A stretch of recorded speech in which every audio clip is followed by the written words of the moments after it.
Hi guys, I just wanna do a tiny vlog, or I'm starting my vlog, which is the Gandang Reyna vlog. Boss Gandang Reyna vlog. So I'm trying to memorize it because I'm bored. So wala akong magawa dito sa buhay ko dito sa San Antonio. Anyway, galing ako sa supermarket. And then later I'm gonna cook steak because that's what my family wants. And me, I found a plant. Look.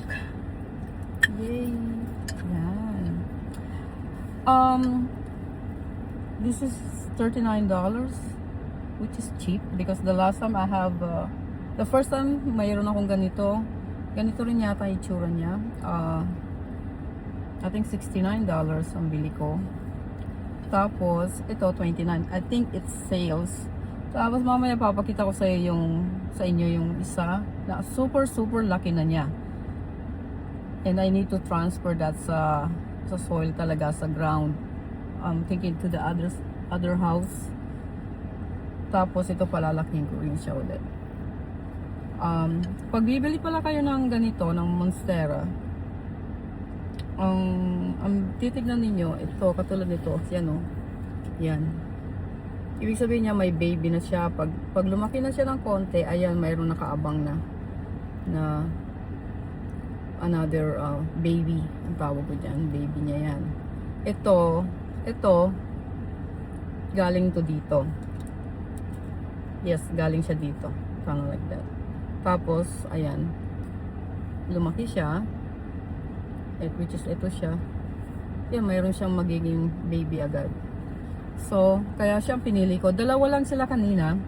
Yung isa medyo wala siyang future baby. Ibig sabihin magpapalaki pa yun. Sarili niya. Palalaki niya yung sarili niya.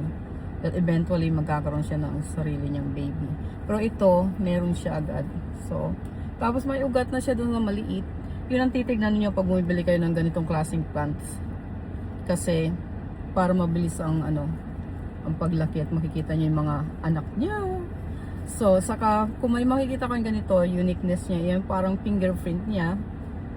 Yan ang klase niya.